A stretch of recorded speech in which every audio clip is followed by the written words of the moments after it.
No, good start, idiot. Welcome back, Music Corner host, Sputnik. As always, as we've done for the past couple of years, it is the halfway point of 2022, and that means it is time to talk about the 20 best albums of the year so far. Going back to watch those other two videos recently, this has been kind of a slow year by comparison. I think a couple of my Twitter followers have made a deal out of the fact that I have not given a 9 yet this year. And while yes, I did give out a 10, and yes, we will talk about it, I think that speaks to the lack of really high-end stuff. There have been a lot of good releases, and I could do dozens and dozens of honorable mentions like I did last year with albums that I think are pretty good. But in terms of the best, even compared to the halfway point of the previous 2 years, this list is kind of lacking. But that didn't stop me from making the list and sweating over particular choices to the point where, yes, as usual, 20 was not enough for me. I did want to slide in a handful of honorable mentions. There were some really highly acclaimed albums that I enjoyed, like the new Billy Woods record and the debut album from The Smile, this Radiohead side project that are worth checking out. I certainly enjoyed the Foxtails album quite a bit. If you like emo and screamo, you definitely got to hear this thing. And The Weeknd with Dawn FM.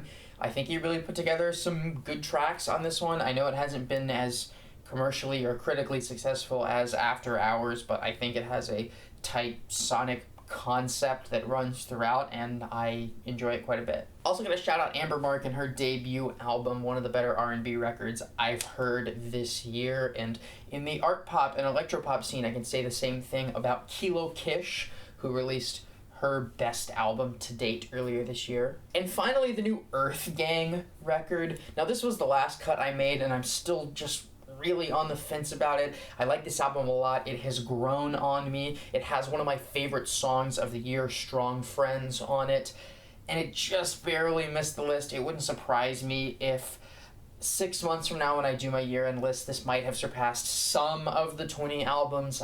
I don't know, but I could see it happening. This is a good hip-hop record, and one that I'm surprised hip-hop Twitter isn't talking about more. Also, there are 2 EPs that I'd love to point you in the direction of. Firstly, the new Weather Glow EP, a collaborative release between 2 internet core legends, gods, if you will, of the modern day, Asian Glow and Weather Day. But the real crown jewel of EPs for me so far this year is the self-titled Alto Arc project. What an insane album. This thing is a big collaborative project, but it centers around the lead singer of Deaf Heaven and PC Music's own Danny L. Harrell, and it's just a weird mix of people, and the music they make is as absolutely insane as you would expect it to be. There is some like gothy and metal and hardcore influences in this thing. There is some electronica and industrial, but there is even crazier stuff to be found on this EP. There are like gospel and almost like lingua ignota-y neoclassical dark wave passages to be found here. It's one of the most absolutely batshit insane things I've heard in a long time, and I highly recommend it. Let's not waste another second. 2022, 20 best albums. Angel Olsen, big time. I liked this record quite a bit.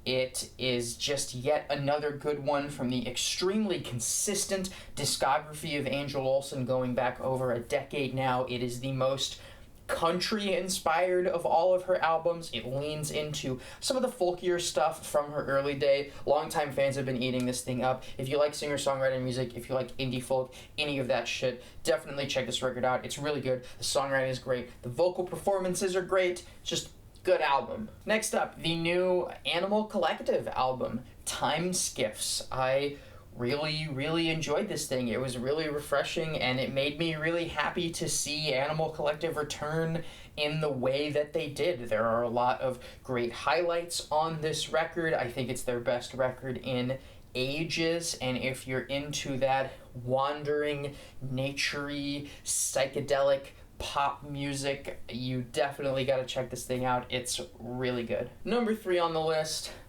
purely in alphabetical order, Beach House with their new album, Once Twice Melody, a very long record that, yeah, it's not perfect, and there are some duds, but there are also so many amazing highlights. At this point, you just have to be in awe at what Beach House continue to do, continue to find new ways to make their extremely distinct dream pop style just sound so amazing, so vivid. The instrumentation all over this record is just bright and shimmering and soaring and wonderful, but it is all soaked in such a dark, such a soft, and very gentle demeanor. It's just a really, really beautiful experience.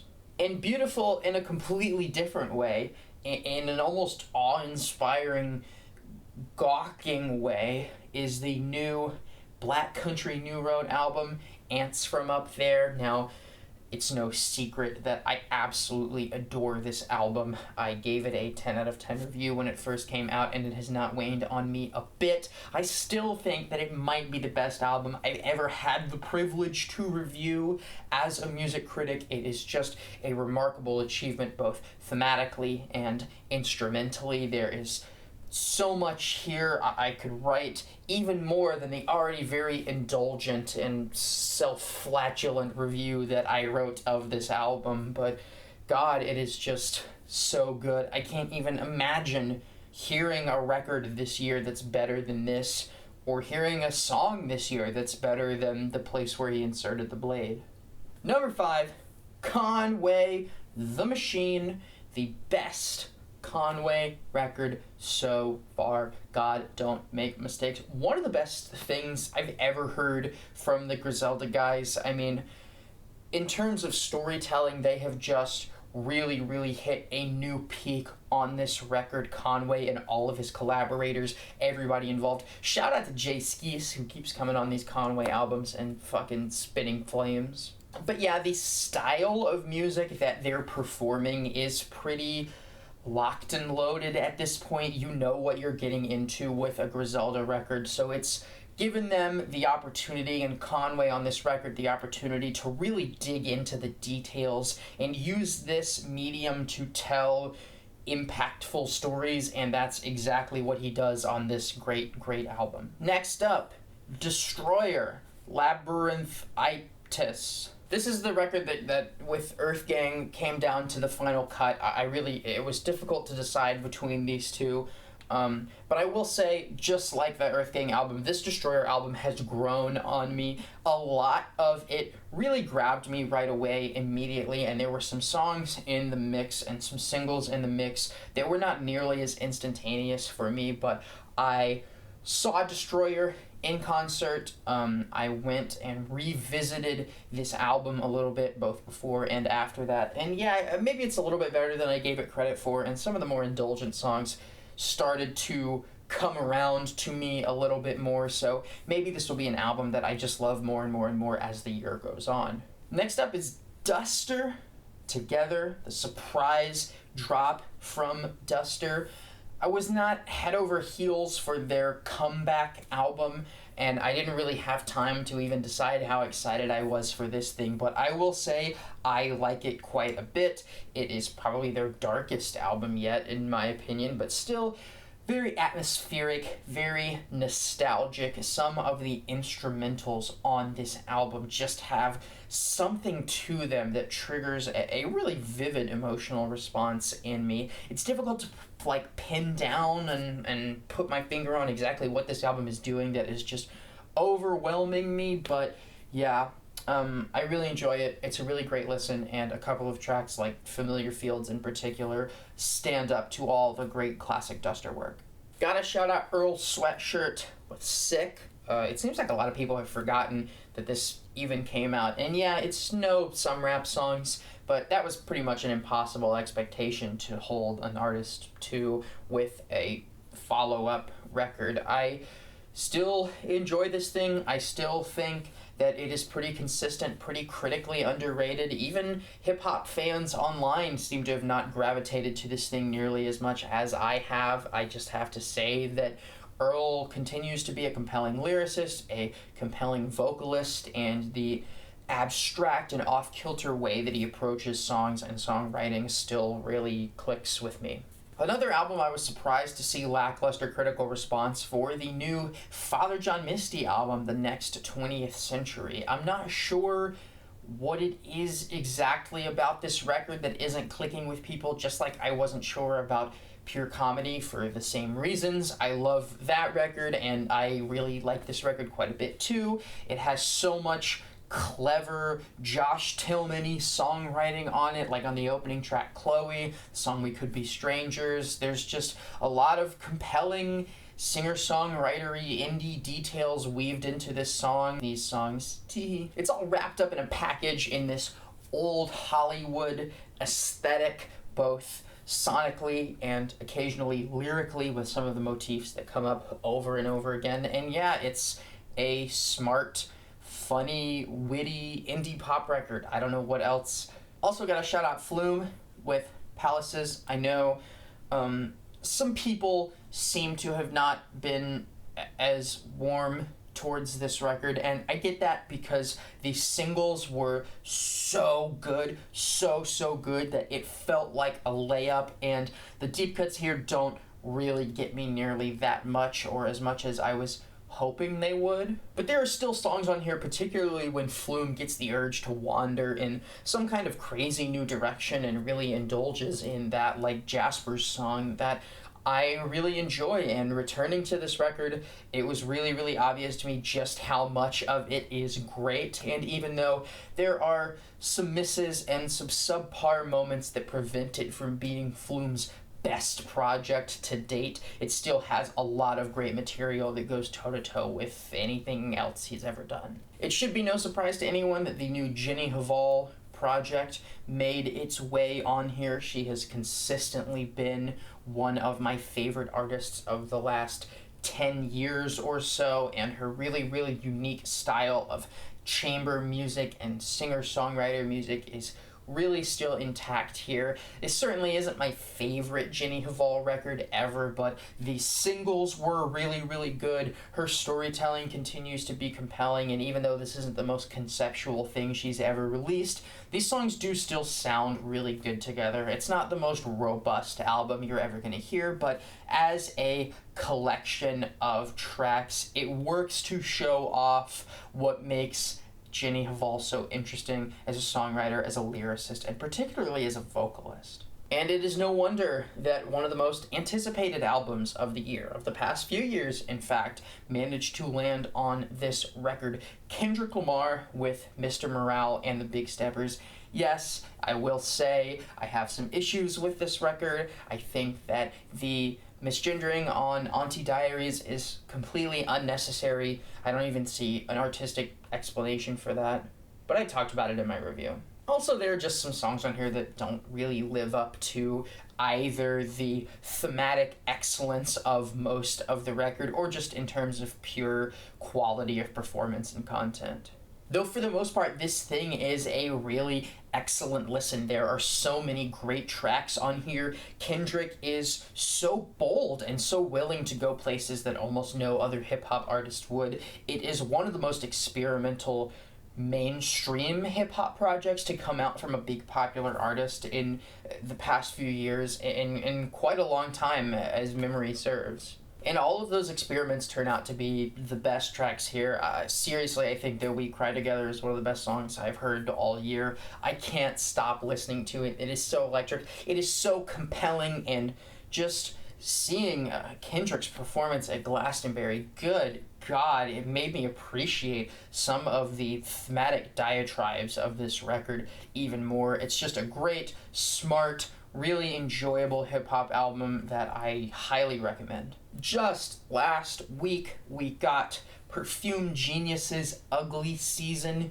the album that was promised years ago with the great singles Eye on the Wall and Pop Song that they land on this thing. It's a pretty good head start for a record, and Mike really brings it home. This is the most experimental and abstract Perfume Genius record to date. It would be hard for me to even call this thing art pop or indie pop. It's more like experimental electronica with splashes of indie and a pop hook here and there. It's, like I said, very atmospheric, very sonically indulgent, but very awesome. I mean, Blake Mills on production on this thing really flexes his versatility because he's always been able to translate these extravagant ballads on Perfume Genius records, but this is a much darker, much harsher, and often much more reserved take on the Perfume Genius Mike Hadrius sound, and Blake Mills is up for it because this record sounds just as good as all the other Perfume Genius albums. Gotta mention King Push, Pusha T. If you cut like 2.5 songs from this album, it might be my favorite hip-hop record of the year. It's a shame that it has some of the lowest lows of any album I've given a good score to so far this year, because God, the high points are so good. The singles, Diet Coke and Neck and Wrist, go so hard. The opener, Brambleton, and my personal favorite, the insanely produced banger, Let the Smokers Shine the Coops. Yep, it's a Pusha T record. You're getting Coke bars. You're getting Virginia. You're getting whack-ass Kanye verses that I don't know why he included. It's really got all the Pusha T staples on it, and it's pretty good. And probably the closest I've come to giving a 9 this year, probably my second favorite album of the year thus far, if you really made me pick, Rosalia with Motomami. She really, really stepped into a moment that was all hers. Like, since the last time we heard a studio album from Rosalia, she has become this iconoclastic figure that is famous in Latin music. You know, she's from Spain. She has a couple of tracks, collaborative tracks, albeit with like 1 billion streams, so she's basically one of the most popular Spanish-speaking artists on earth. Huge artists like The Weeknd and Travis Scott and Bad Bunny continue to collaborate with her. So this was an opportunity for her to really hit it out of the park, and I think she did. I mean, the tracks that some people had complaints about on this record, like Chicken Teriyaki, I still thought were bangers. I didn't mind the simplicity of, and yeah, there's just so much good stuff here. Hentai is one of those beautiful songs you'll hear this year. Sayoko is such a banger. So is La Come Versace. Como un G. There's just great stuff throughout the entire album. It is really, really good. A great fusion of all kinds of different styles, both Latin music and otherwise, like hip-hop, pop, electropop, hyperpop, electronica. It's just a whirlwind of stuff, but it's delivered with the swagger and confidence that Rosalia has always brought to everything, and frankly, it's just intoxicating. Now, if you like hardcore music, punk music, the heavy shit, and you're looking at this list so far, and you're like, what's all this pussy-ass indie rock? Where's the fucking heavy shit? Well, Soul Glow, Diaspora Problems, Jesus Christ. This record will beat your ass in the best way possible. It just absolutely kicks ass. So energetic. These songs just rip and pummel. It is such a great hardcore and punk record with just splashes of hip-hop. Like, the best songs on this record just feel like great throwback hardcore punk with an interpolation of the swagger and style of a great hip-hop artist. Like, this thing is so charismatic, even given how like intense and even grating it can be at points. It is just, I love getting bullied by this record and beaten up by this record. It's definitely one of the most intense, but one of the most rewarding experiences I've had with any kind of music so far this year. I could also say the same thing for the new Spiritualized record, which I really enjoy. Famous space rock outfit Spiritualized. They did it again. I mean, over the years, they've often disappeared for quite a long time and then come back and sounded just as exciting as ever, and that was certainly the case. This album is great, and it's great in a whole number of different ways, but when it's really at its best, it is what Spiritualized has always done so well, which is layering of vocals, layering of guitars, songs that just build and build and build and build into these insane, almost unbelievable climaxes that make for just such a remarkable journey. I can't say enough good stuff about this record. And of course, Spoon. Gotta hand it to Spoon.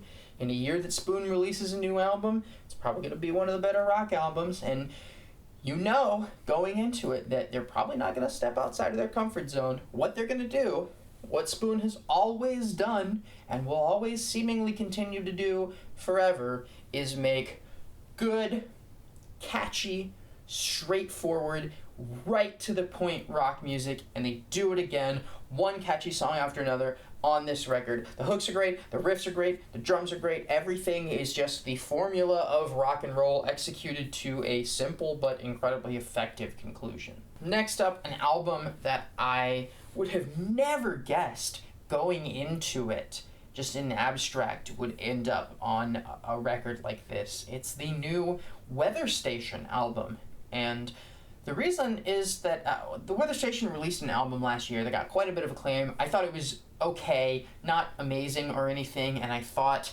if this is really like the Weather Station album that everybody is going crazy and just fumbling all over themselves for, I don't like it that much. Clearly, I just don't get it. Maybe this music project is just not for me. I'll never really love a Weather Station album. And then she turns the corner and a year later releases sort of a companion album, but the approach here is that it is all stripped down. It is mostly just bare vocals, pianos, splashes of guitar here and there, and it's beautiful. This feels like the sound and style that the Weather Station was really meant for. Not only that, but this is far and away the best crop of songs I've ever heard on an album from the Weather Station, and I've heard all of them. So if this songwriting and pen game can continue to improve and be this good and this consistent and this wonderful, it really doesn't matter what